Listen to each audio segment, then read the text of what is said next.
السلام عليكم ورحمة الله وبركاته أعزائي المشاهدين. وصفتنا اليوم هي وصفة البقلاوة. نشوف مع بعض المكونات وطريقة التحضير. لعجينة البقلاوة راح نحتاج أولا عندي هون 150 غرام من الزيت، ما يعادل كوب ناقص إصبع. لاحظوا معي، كوب ناقص إصبع. عندي هون 3 ملاعق أو ملعقتين كبار خل أبيض، وإذا ما في عندكم خل أبيض تاخذوا خل التفاح. عندي هون بيضة واحدة،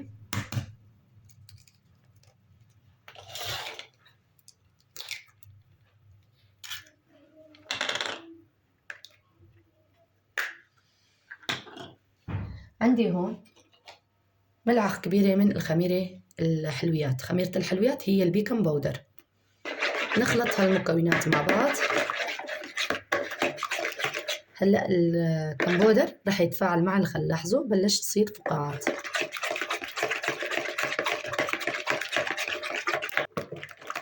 بهالشكل هذا أصدقائي، بحركها حتى المكونات كلياتها تتجانس.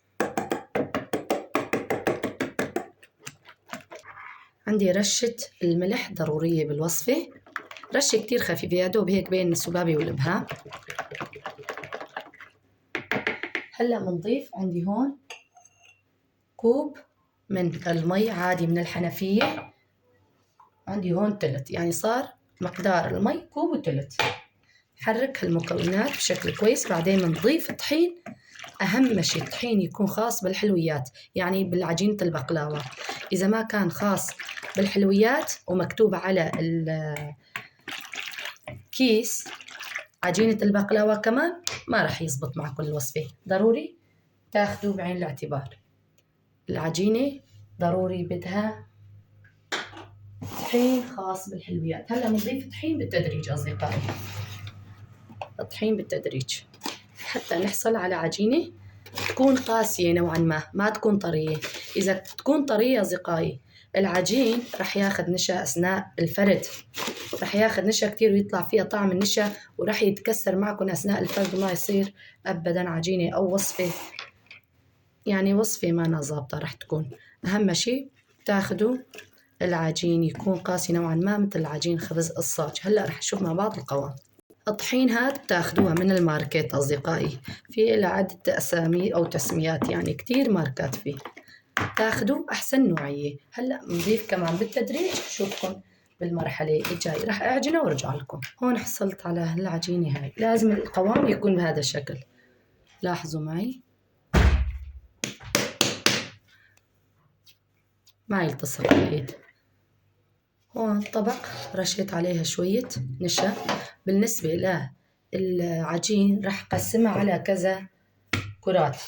حجم الكرة بترجع لكم أصدقائي، فيكم تكبروها فيكم تصغروها. إذا أخذتوا عيار أو وزن الكرة أو وزن طابة العجين أو كرة العجين 60 سنتيم 60 غرام، فأثناء الفرد لازم يطلع 60 سنتيم العجين أصدقائي لما ترقوها. يعني إذا أخذتوا 30 غرام لازم ترقوها 30 سنتيم، يعني الوزن أو حجم أو فرد العجين بيطلع على وزن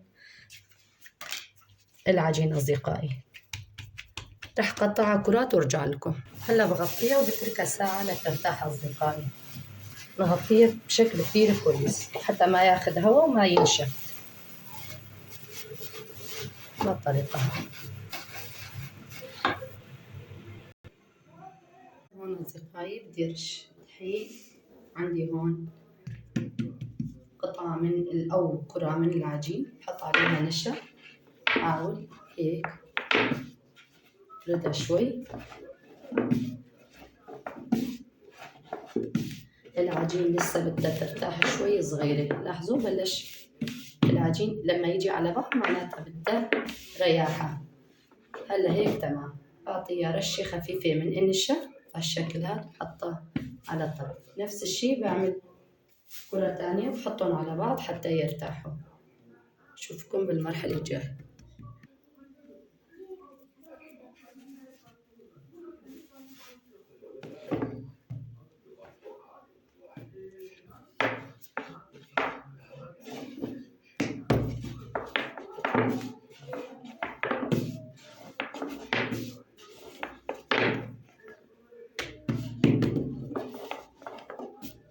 لازم كل الأقراص يطلعوا بحجم بعض لما أنا أفتحها.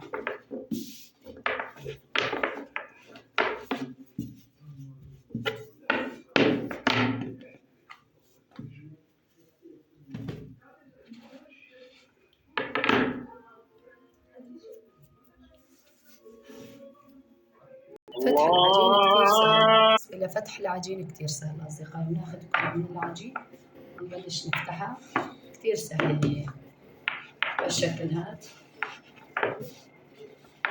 نعمل كرات. أنا هون عملت أقراص حطيتهم على بعض، وبين كل طبقة والتانية نشا، كمية من النشا.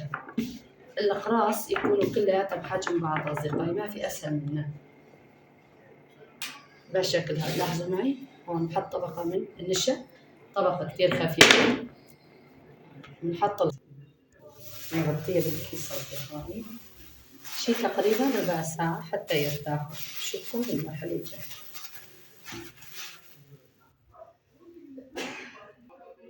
هلا هون بعد ما ارتاح العجين شو بنعمل؟ بناخذ العجين كلياتها مثل ما هي وبنقلبها بهالشكل هذا. بناخذ قرص من العجين، نبلش بعد ما خلينا العجين يرتاح هلا رح نفردها، نعطيها رشه. لاحظوا هون نشعل ايدي وبعطيها هاي الرشه هاي. رح نفتحها بوساطة النشابة مثل سبق أنا نزلت كذا فيديو بالنسبة بخصوص الخبز، فتح طريقة خبز الصاج وكمان خبز اللواش عملناها بالشكل هذا. هلا رح نفتحها بنفس الطريقة. هلا فيكم لاحظوا العجين تبارك الله أبدا ما تحتاج النشا، بس بالبداية بتضيفوا شوي صغيرة حتى ينفرد معكم العجين. لاحظوا شلون القرص يكبر معي وإيدكم تكون سريعة أصدقائي. أنا هلا بعملها بشكل على البطيء حتى عندي هون العجين، عندي هون الكتاب. لاحظوا معي، لاحظوا هاي هي صارت كثير شفافة. فيني خليها رقة أكثر يعني حسب ما بترغبوا. لو ملاحظين معي كمان ما في عليها نشا، لو ما في عليها نشا بيكون أحسن. العجين بيطلع طعمته كثير طيبة أثناء خبز بالفرن للبقلاوة. أنا هون عندي الصينية دهنتها بالسمنة وعملت نفس هالخطوة اللي هلا أنا بدي أعملها. حطيت الصينية بالشكل هاد، قصيت على داير الصينية بوساطة الستين، بنقص العجين بهذا الشكل أبدا ما في شي يروح حدر من العجين. لاحظوا معي بهالطريقة هاي نفس الشكل هيك العجينة من الأطراف ما بيروح حدر. باخذ العجين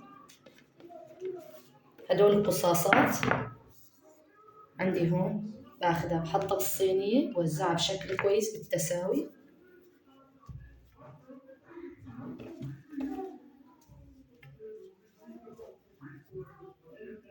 لاحظوا معي، والزوايد بقصها كمان بجيبها على الأطراف الثانية، وهون كمان نفس الشيء.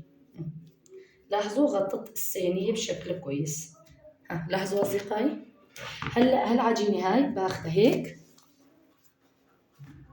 لاحظوا معي، حاول فرجيكم عندي هون الكتاب. لاحظوا ايش قد رقيقة وما في عليها نشا. أهم شيء ما في عليها نشا. لاحظوا لو ملاحظين معي ما في عليها نشا بتاتا وهي طرية، تمشي معكم تشتغل معكم بكل شيء. هاي حطيناها بهالشكل هذا على الصينية، وراح اخذ هون عندي الزبدة السايحة مع مخلوط مع شوية زيت، شوي كتير خفيف أصدقائي ما نكتر، هيك يا دوب بس هيك رشات صغيرة نهز عليها بالفرشاية هسه. لاحظوا معي هيك. هلا بوزع عليها الطبقة هون، عملت كذا طبقات. هلا بدي وزع نفس الشيء عليها هيك، بخ من الزيت عفوا الزبدة. فيكن تخلطوا بين السمنة والزبدة أو الزبدة والزيت أو زبدة حاف. هلا عندي هون بالنسبة للمكسرات، أولا رح آخذ السكر، بنعطيها رشة من السكر. السكر بيخلي الحشوة بتلتصق مع العجينة يا أصدقائي، رشة هيك خفيفة قدر ملعقة كبيرة. عندي هون المكسرات مجروشة ومخلوطة مع شوية سكر ومع شوية قرفة. آخر شي هون برش عليها رشة خفيفة من السكر كمان حتى الطبقات الثانية يلي بالفوق تلتصق مع العجين مع الحشوة عفوا. هون رشة شوي من السمن أو عفوا الزبدة،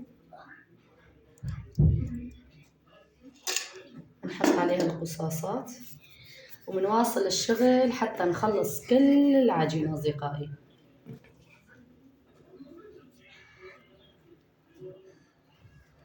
بهذا الشكل. الطريقة هاي ما في أسهل منها. لاحظوا معي هلا هاي كمان رح ناخذها نحطها بالشكل هذا.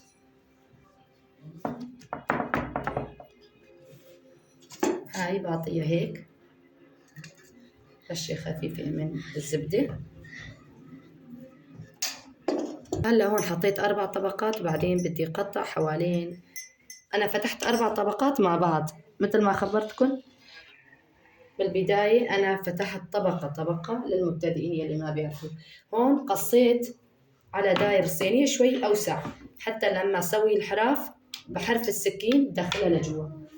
هيك صارت جاهزة. هدول بدي ألفها على الشوبة حتى ما ينشفوا، حتى بدي أساويها للوجه الأخير للصينية للبقلاوة يعني. هدول بدي أحطها على جنب، وهدول القصاصات رح وزعها على الصينية بالتساوي، وبين كل طبقة والتانية رح وزع الزبدة أصدقائي. ضروري بالطبقات الفوقانية نوزع بين كل طبقة وطبقة زبدة سايحة طبعا بهالشكل هذا أصدقائي. نوزعها كمان هاي كل قصاصة أو عفوا كل قرص رح وزعها على الصينية بهذا الشكل. رح كمان وزع عليها طبقة من الزبدة هيك يعني أو رشة من الزبدة بهذا الشكل. نواصل التقديم نرجع لكم. هلا هون أصدقائي بطرف السكين رح نعمل الحراف. ندخل العجين بهالشكل هذا. لاحظوا معي. هلا بعد ما سويت الحراف هلا رح نبلش نقطع. بسم الله الرحمن الرحيم بهالشكل هذا. بالنسبة للتقطيع حسب الرغبة أصدقائي، فيكم تقطعوها مربعات أو تقطعوها بشكل مايل، يعني إما هيك أو هيك يعني حتى يصير مثل مثلثات. هلا بنوزع شوي من الزبدة بهذا الشكل. بعد ما قطعتها بهالطريقة هاي نوزع قسم من الزبدة، نجيبها على الحراف كمان بنخليها شوي حتى تشرب الزبدة. بعدين رح نبلش نقطعها بهالشكل هاد كمان. هلا بنقطعها بهذا الشكل كمان نفس الشيء. هلا بنسكب عليها شوي صغيرة من السمنة، لأنه بعدين بعد الخبز السمنة الزايدة أو عفوا الزبدة الزايدة رح نتخلص منها. نسكبها بشي طبق. هلا على الفرن حرارة 190 أول 5 دقائق، بعدين ننزل عليها حتى يقب هيك البقلاوة. بعد مرور 5 دقائق رح ننزل عليها على 160 حتى ياخذ لون أشقر يعني يصير قريب على الحمار. بعدين بنعلي كمان مرة تانية على 190 ال5 دقائق الأخيرة حتى يضل هيك محافظ على الحرارة تبع أو السخونة لما نسكب عليها القطر السخن حتى يضل هيك يقبقب يغلي يعني. شوفكم مرحلة التقديم. هون القطر يغلي على النار، كل شي سمنة زيادة نتخلص منها عفوا الزبدة زيادة. لاحظوا اللون تبارك الله. لاحظوا معي البقلاوة صارت جاهزة والقطر يغلي على النار. نهدي عليها شوي. أهم شي ما تنقصوا عليها السمنة عفوا الزبدة. فيكم تضيفوا لها الزبدة مع السمن العربي كمان بيصير. هي تغلي القطر بسم الله والبقلاوة تغلي بنسقيها بالقطر المغلي. لاحظوا شلون تغلي. لاحظوا معي لازم هيك يكون أصدقائي.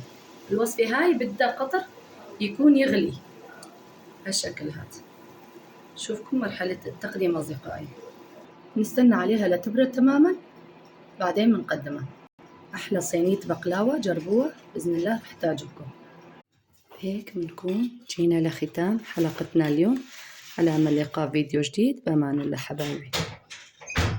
نختم الحلقة والصلاة والسلام على رسول الله اللهم صل وسلم بارك على سيدنا محمد وعلى آله وصحبه وسلم، بأمان الله.